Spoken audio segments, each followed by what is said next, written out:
Wow, here we are again, folks. I'm telling you what, the Lord just gives you grace when you need it. Grace when you need it. This world is not my home. I'm just passing through. One day I'll be in heaven. There'll be no more death.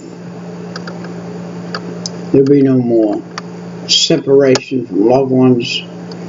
There'll be no more separation, period. I'm in Psalm 38.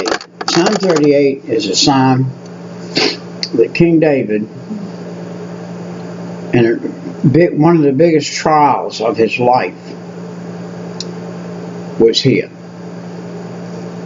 And he gives us a pictorial of the Lord Jesus Christ on the cross. This is a prayer of David from a penitent heart. This is a humbled man. This is a man that probably hasn't eaten for days. Since I know most of you know this, and I shouldn't probably keep repeating, but April 2 years ago, I lost my wife after 57 years of marriage. This week, today is Tuesday, yeah. I think it was probably Friday. I was craving a biscuit, one like my wife made. I haven't had a biscuit hardly since she left, and we always had biscuits. She made a nice biscuit. I just ate one. I got a biscuit. The Lord gave me some biscuits. I went down to the church, and they had a prayer breakfast that I had missed, and the food was there, and they said, "Pete, take this food that's left to some people." I took to some little old lady. I took some to another little old lady, and I brought some home to a little old man, me. Some biscuits and some pancakes and some eggs, some real food. And it's amazing that a man can actually, if he doesn't watch it, he can actually starve to death. I had to get up today for two reasons. One reason is the Lord woke me up at 3:15. The other reason is my stomach said, "You need to eat something or you're going to drop dead." So I got a biscuit before I got on here while I was studying this morning. I ate a biscuit. Psalm 38. Mark it down in your head. Psalm 38. This is a pictorial of Jesus Christ on the cross. The Bible's Old Testament is the forerunner to the New Testament. Always remember that what's in this Old Testament, big majority of it, actually, the truth of the matter is I don't think there's anything in the Old Testament that's not revealed in the New Testament in a different manner. The Old Testament was by the law. The New Testament was by grace. But grace reviewed law to show us that the law is no more. And now we have grace. By the law, there probably wouldn't be one of us alive today in any country, let alone America, for our actions toward God. If it wasn't for Jesus Christ, His Son, we would all probably have been annihilated. God probably would have said, "I'm going to do away with this earth," and mean it. He did it one time with a flood and meant it. He probably would have done it again. I understand there were more people on this earth at the day of the flood, Noah's flood. There were more people on this earth than there are now. You think the earth's populated now? The earth's not very populated compared to what it was in Noah's day. Oh Lord, David starts out with a comma. Oh Lord, and he's probably weeping. And he's probably doing one of those crying jag things you do when you was a kid, you know. He's probably doing that. And he's rebuke me not in your wrath. Semicolon. Rebuke me not in your wrath, Lord. He said, Lord, I have sinned. Over here, the Lord never sinned. But David really this was not a prayer of sin in the big sense of the word. It was a prayer of sadness more than sin. And neither chasten me in your hot displeasure. David had done something that was forsaking to the Lord, to God. And he had to change that. And he said, although picturing David as pleading to God in regard to his sin and asking for help, even in a greater measure, it pictures the Messiah. Now, Psalm 38 is this picture of Jesus going to the cross. You need to, if you're a Christian, you're watching this, you're probably somebody looking for something spiritual. This is something spiritual. Much time that I have put in it, in the study of it, and the work in this, and the work of it, and coming to the place to where we see what the thought was and what the thoughts are. By the way, our friend Jimmy Swaggart has put a Bible out that has a overlay of Old and New Testament. The Old Testament is a forerunner to the New Testament. And the New Testament is the fulfiller of the Old Testament. And the pictures in the Old Testament were pictures that God made for the spiritual man, or woman, or child, anybody, whoever's reading the Bible, that can see what it really is saying. And the thoughts that filled his heart up to the end and while upon the cross. This is Jesus Christ. It describes his sympathetic intercession for his people, for whom he was suffering the wrath of God because of their sin, as well as it records the hatred and ingratitude of those who ought to have loved him. We need to be very thoughtful today of how we act. Do we love God? Do you really love God? How do you prove you really love God? Did you pray last night before you went to bed? Did you pray and ask God to bless your night, to give you some sleep? As I was talking to the Lord yesterday and working that about the 4-hour deal with me, that God can give me 4 hours of sleep, and my sleep day has been victorious, and he can work with me. When you're physically ailing, which I am, I'm having my legs worked on, and my bones in my leg, I'm having some problems and stuff, and it weighs on you. But God is bigger than that. He'll still allow you to perform. He said, for your arrows stick fast. This is David's prayer now. For your arrows stick fast in me, and your hand presses me sore. I need to read the whole thing because I'm not going to be able to.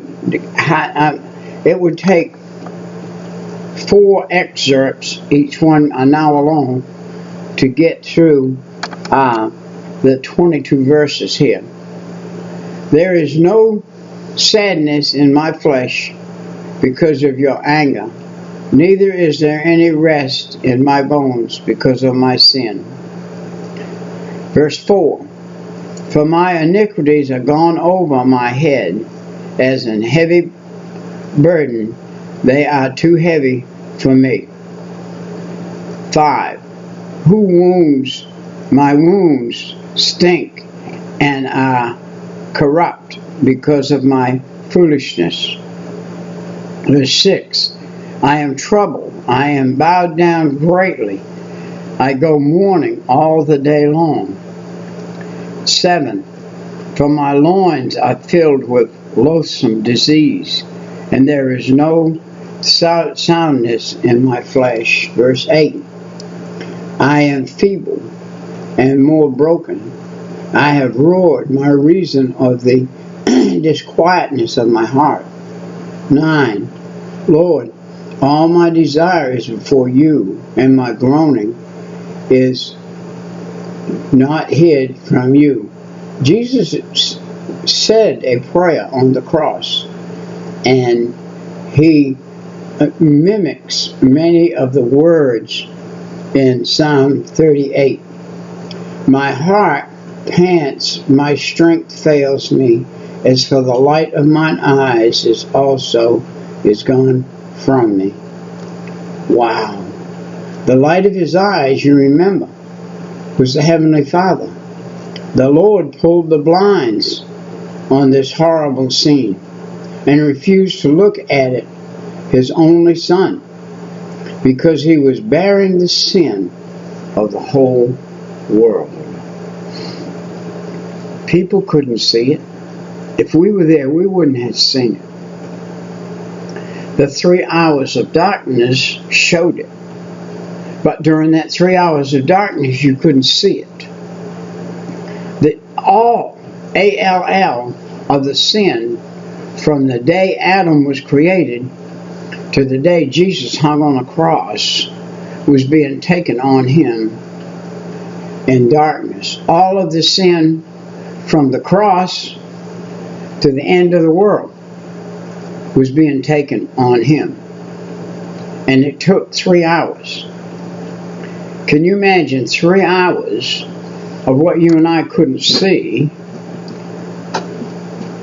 with sin so thick that you could put your hand in front of your face, and that darkness was so dark you could have put your hand this close to your eyes and your eyes still be good and you couldn't see your hand.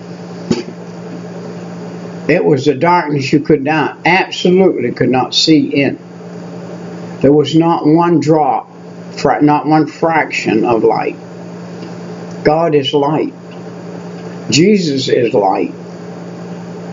And he was allowing his light to be put out for 3 hours while he hung on that cross. He said, my lovers and my friends stand aloft from me, so, and my kinsmen stand afar off. This was at the crucifixion. All forsook him. I'm sure that at the cross time, his kinsmen were much more than family. They were his 12 disciples that he had taken under his wing. If you please, he had adopted these men as his family. And he had trained them and taught them as children how to do. And they were to carry on the work after the cross. And listen to what he says in verse 12 here. David's praying now still. They also who seek after my life lay snares for me, and they who seek my hurt speak mischievously things and imagine deceits all the day long. This pertained to the Pharisees and the Sadducees, plus virtually the entire religion and hierarchy of Israel. They did not accept Jesus. In no way, shape, or form would they accept him as the Son of God. Verse 13, David praying, "But I, as a deaf man, heard not, and was as a dumb man who opened not my mouth." This is our Lord's hanging on the cross, and this is a preview 1,000 years before of him being on the cross. Our Lord conducted himself as though he did not hear their taunts. Likewise, he did not open his mouth in his own defense. No, you can't go that way. And thus, I was as a man who hears not, and in whose mouth are no reproofs. For in you, O Lord, do I hope. You will hear, O Lord, my God. This is David out praying that. I have to watch my cat. She'll step on my board and mess my whole thing up today. For in you, O Lord, I hope and hear. And he would let the Lord go fight his battle. And Jesus was fighting the battle. And verse 16, "For I said, hear me, lest otherwise they should rejoice over me when my foot slips." This is when he was put on the cross. "And they magnified themselves against me." Verse 17, "For I am ready to halt." What he's saying here on the cross, Jesus is, I am ready to be offered. And he was the sacrifice. He was the offering for all sin. "And my sorrow is continually before me. For I will declare my iniquity. I will be sorrow in my sin." Now, Jesus had no sin, none. He took the sin of the world on him for 3 hours. And he sorrowed for 3 hours in that sin of the world that was put on him on the cross. And it was magnified. It was like putting a big magnifying glass on that sin, that darkness that came on him for that 3 hours. "For I am ready to halt," or that is to be offered, "and my sorrow is continually before me.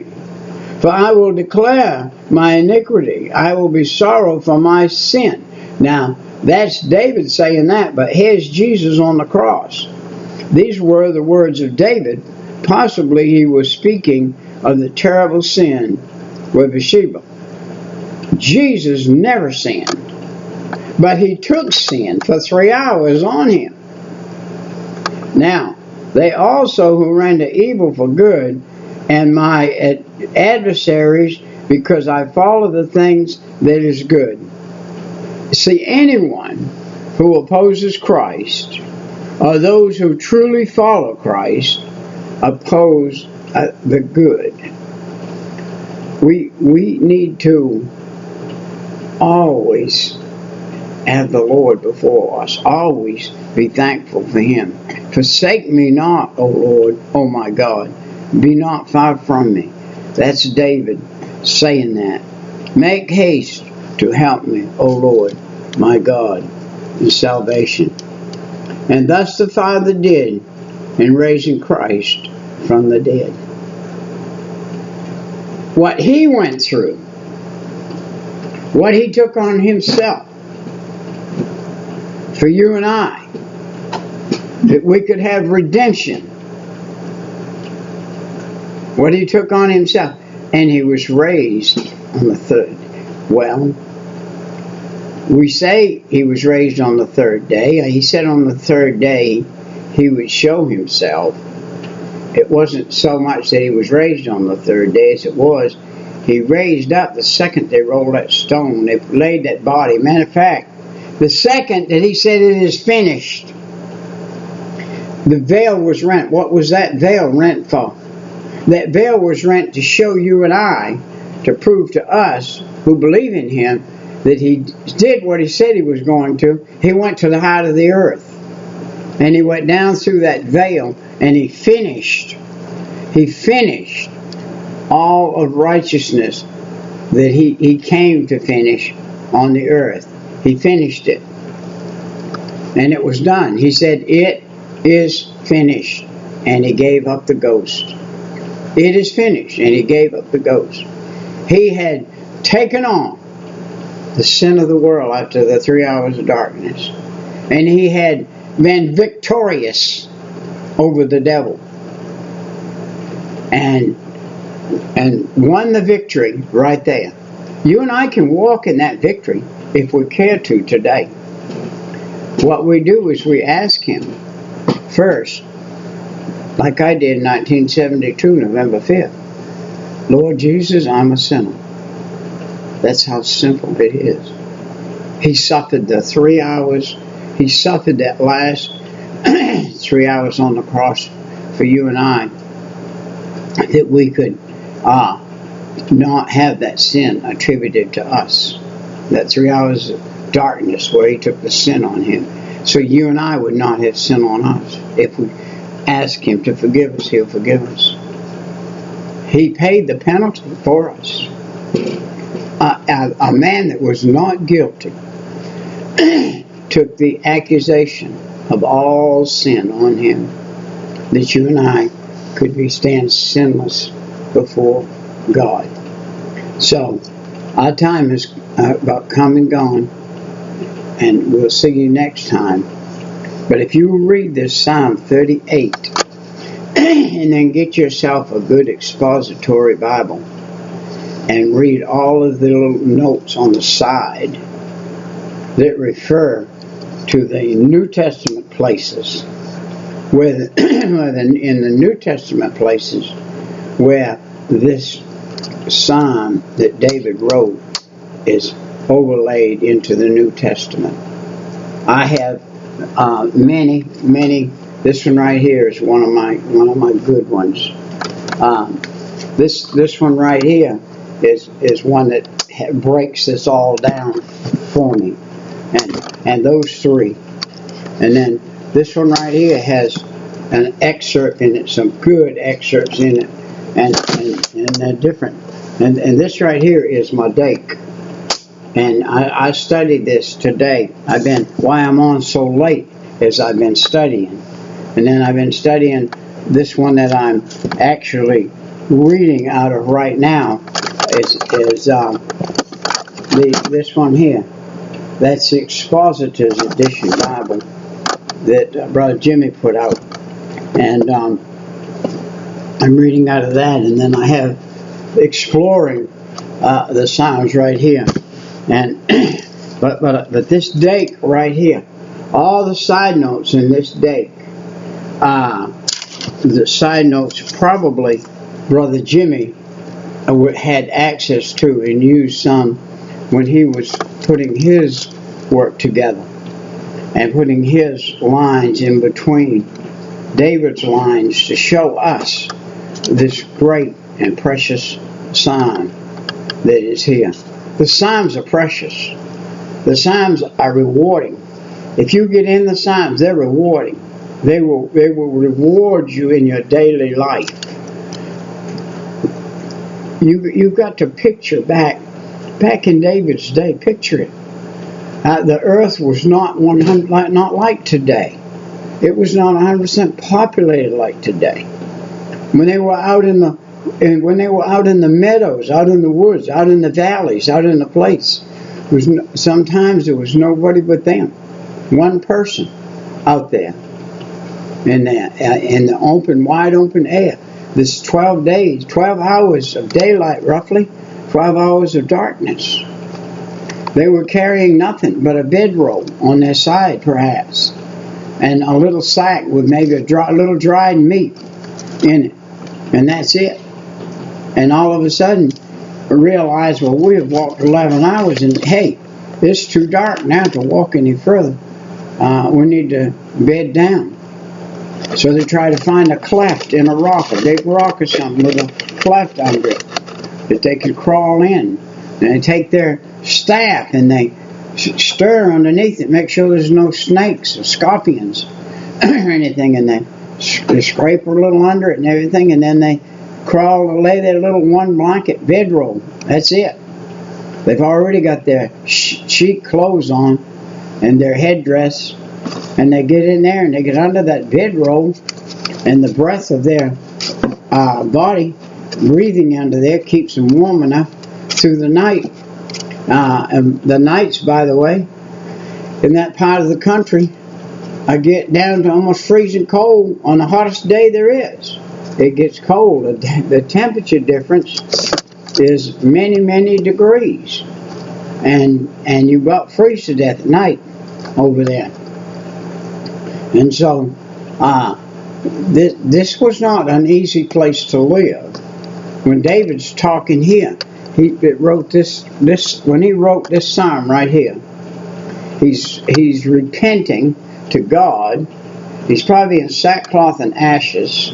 He's in a place where nobody but him is there. And he's penning down this psalm. And he's repenting. And he's weeping. Whatever he was writing on, there were probably tear stains on today. I love the fact that God said he puts our tears in a bottle. David's got a big bottle of tears in heaven because he saw his mistakes. He saw his sins. God showed him his sins. Before he died, when his baby died, he went into a time of sin. While the baby was sick, and he repented, and he repented, and he repented, and he cried, and he wept, and he cried, and he wept. And when the baby died, he wiped his face. He went and took a shower, cleaned up, put his best robes on, and came in where his wife was. His wife said, "What is the deal here? What's the matter with you? The baby has died." And David said, "No, the baby hasn't died. He's been transferred to heaven. And I will see him when I get there. I will see him when I get there." So David was looking forward in his heart and mind's eye to heaven, the place that God has made for all of his saints. And David was one of his saints. In spite of the fact, because he was in a human body, he failed in many aspects and many things, just like you and I do. And he repented over those. And this is a repentant psalm of David. Jesus did not have to say this psalm for himself. Jesus took this psalm on him on the cross for you and I. Jesus never had ever committed one fraction of a sin in all 33 years of his life. Yet he had to take all of this sin upon him because he was the only mediator between God and man that could do that. And he did it and took it for us. And then he died. His body, now this is his old body hanging on the cross. And then he came in his resurrected body. What does resurrected body look like? Look just like him. What does resurrected body have? It had the scars in his hand, his arm, his feet. But he wasn't limping. And he wasn't having any problem using his hands. He held it out and said, "Hey, Thomas, the doubter, put your finger right there and see. It's me. I'm in the flesh. I have flesh God gave me." And so he walked around for those days that he was here on the earth. And then went back to heaven. Carried his blood. He said, "Really, don't touch me yet. I haven't been to the Father." So he hadn't been yet up to the Father. He had to pick his blood up, take his blood with him, and put it in the basin before his Father. I have a vivid picture of that basin of blood before the Father. The last a drop of blood that will be put in there, Jesus will say, come up hither, to those of us that are here, left here on the earth.